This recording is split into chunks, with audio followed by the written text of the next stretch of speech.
The human lifted an arm, his long limbs easily reaching the lowermost branches. He grabbed at one of the strange, pod-like attachments from the massive tree.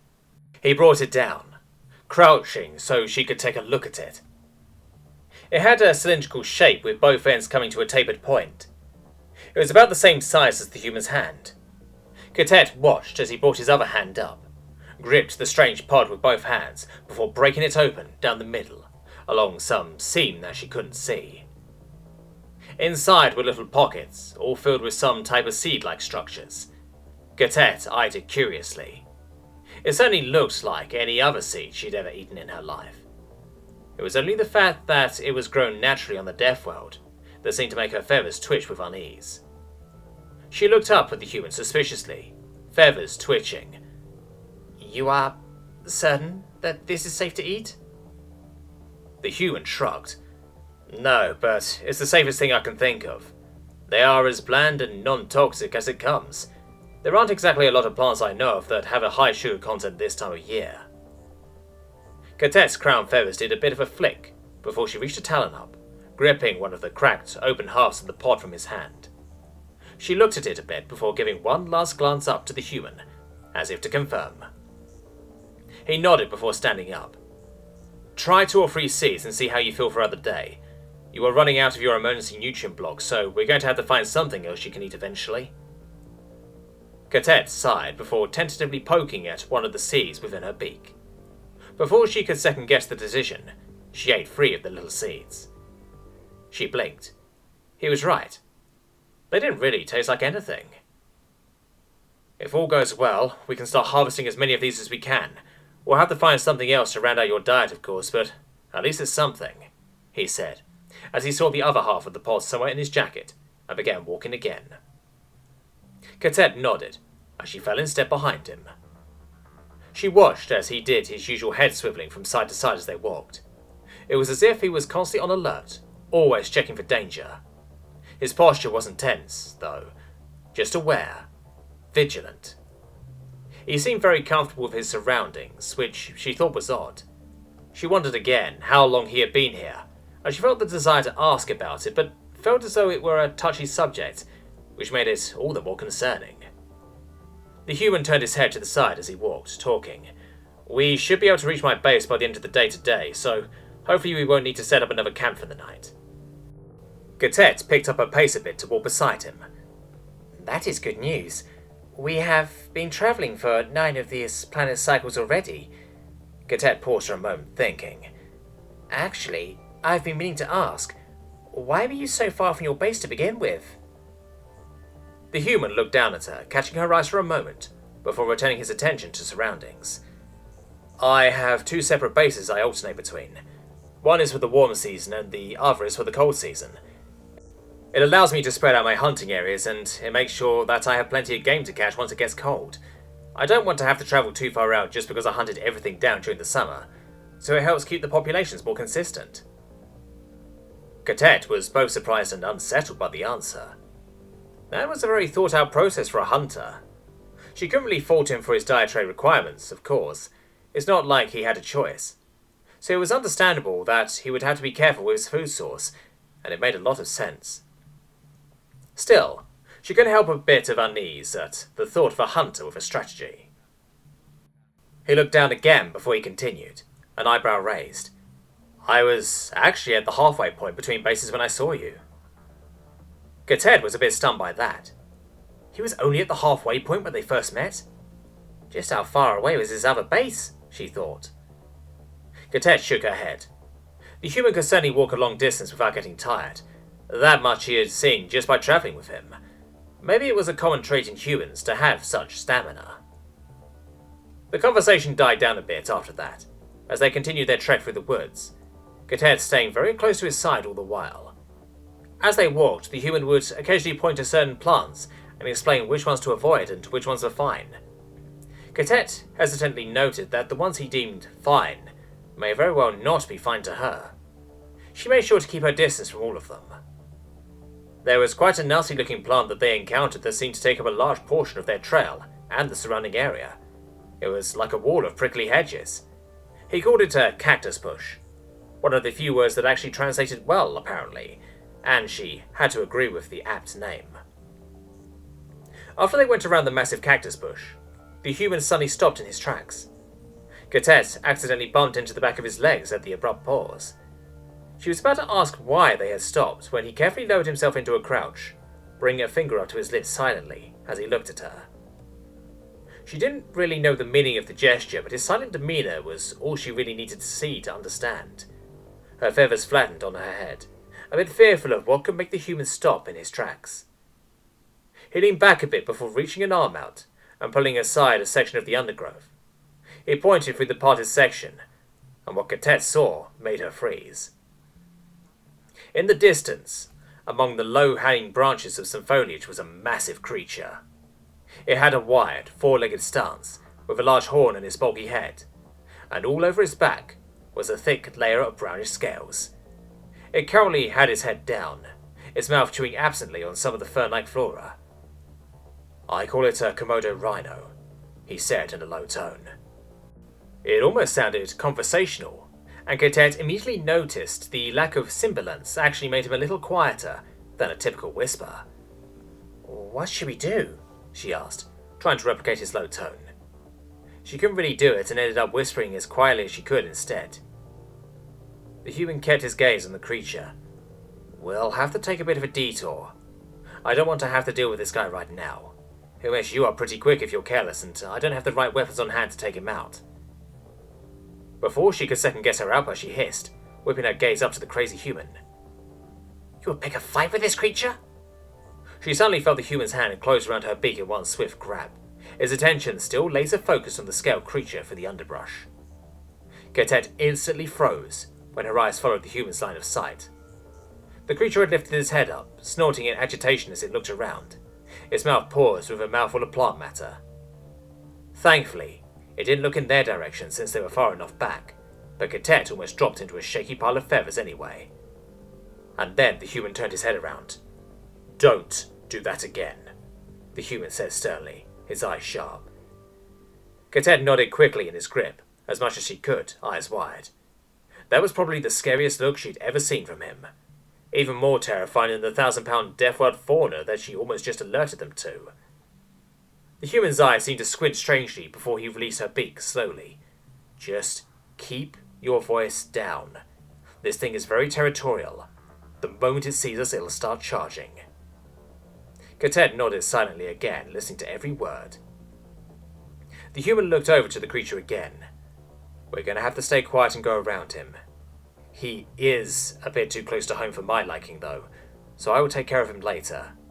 But right now I'm more concerned with getting us both back to base." Katet swallowed nervously, afraid to even speak again. She followed behind him as he slowly stood up in a hunch and turned back the way they came. After getting far away enough, he took a wide berth around the creature's location. Katet made sure to keep her mouth shut after moving again. She felt foolish for being so careless, so stupid. She looked up at the human's back and noticed that he seemed a bit tense. She swallowed nervously, dropping her head down. Never before had she felt like such a young, naive hatchling again. Katet started mid-step, when the human looked down at her, sighing. "I'm not mad, Ket, just concerned, so you can relax a bit." Katet tried to relax, but found that she couldn't. She fidgeted under his gaze, wings shifting on her back unconsciously. The human closed his eyes for a second before opening them. He stopped walking. "Normally I'd say it's okay to make a few mistakes, but the harsh reality is you can't here, Ket. The second you make a bad decision could either mean death or injury," he said. His eyebrows pulled up in such a way she had trouble understanding his expression. Either way, he was definitely very, very serious. Katet's feathers fell, and she lowered her head even more. The human crossed his arms as he looked down at her. "And I thought that was perfectly clear, especially with you going on about how this planet was a death world and all," he said, as he gestured with a hand generally to the air. Katet met the human's eyes. He seemed more concerned than angry, and she somehow felt even more like a hatchling getting a firm chiding from their mother. Katet lifted her head back up, straightening. "I'm sorry, you're right. That was That was very reckless of me. It won't happen again. You've gone far enough out your way to help me. The least I could do is make sure I don't do anything stupid. At least that I'm aware of, she said, as sincerely as she could.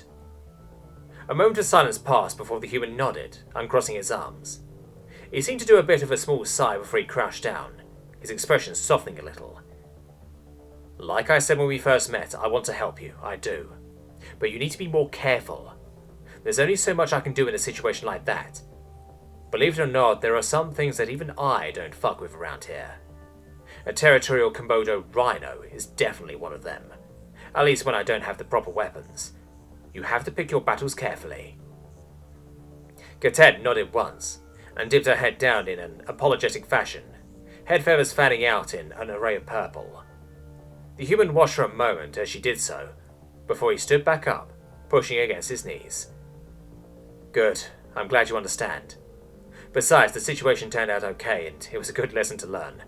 You definitely got off much easier than I, he said, with a bit of a sardonic chuckle. Katet relaxed from her bow, feathers settling. She really wanted to know what he meant by that, but decided against asking. She felt it better to keep her thoughts to herself for a while.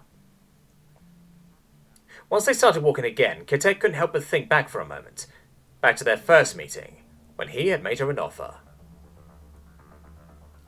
The human walked forward slowly, stowing his blooded scrap blade somewhere behind his back. His eyes focused on her in a permanent stare. It was as if he didn't believe she was there.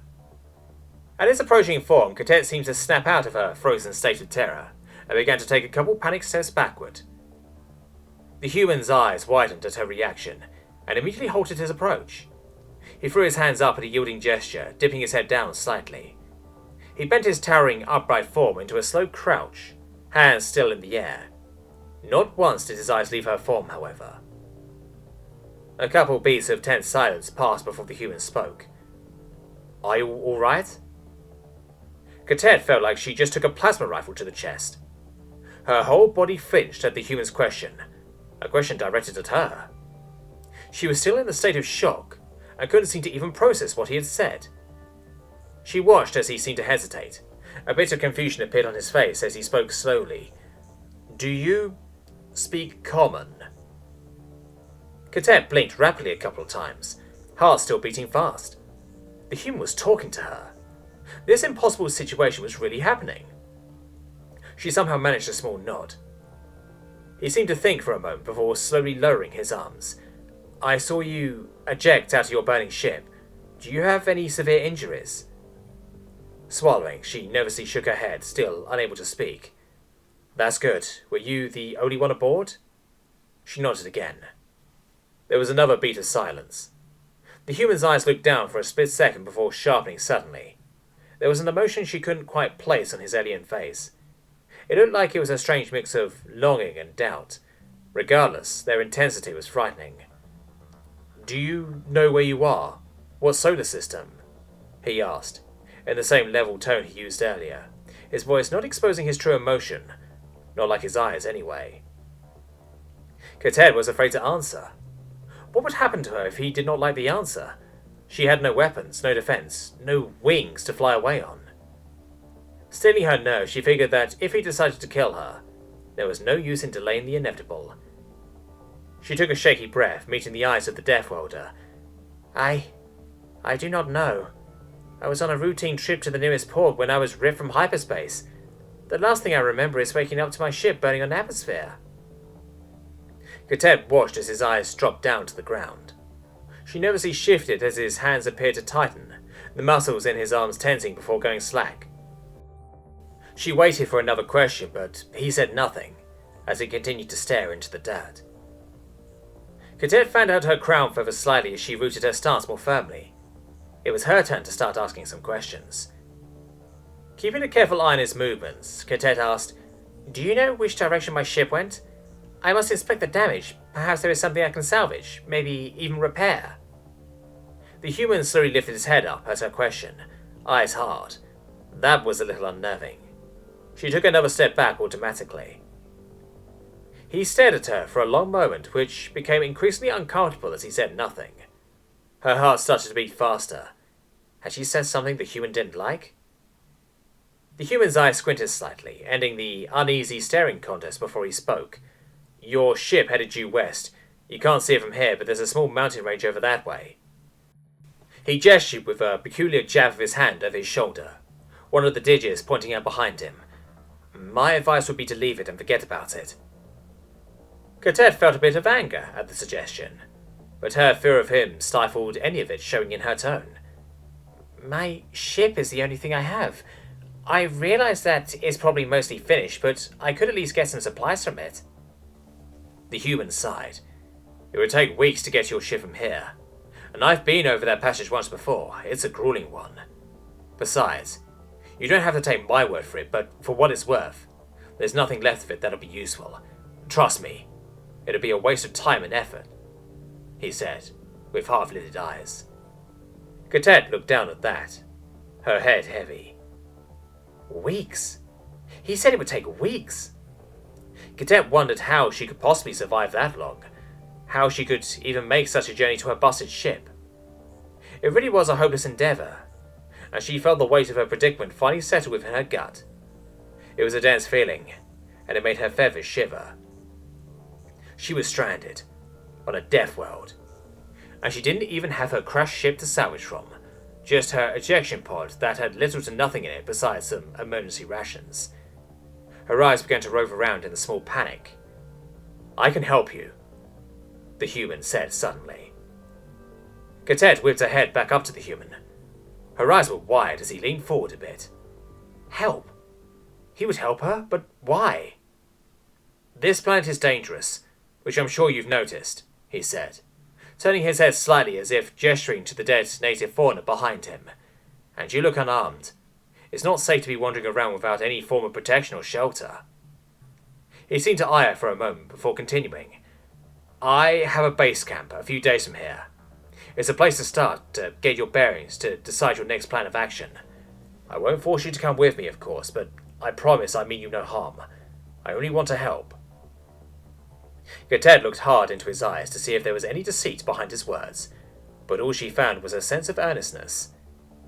She realized suddenly that she had two options: survive alone on the death world, or follow this human, in the hopes that he wouldn't do something awful to her.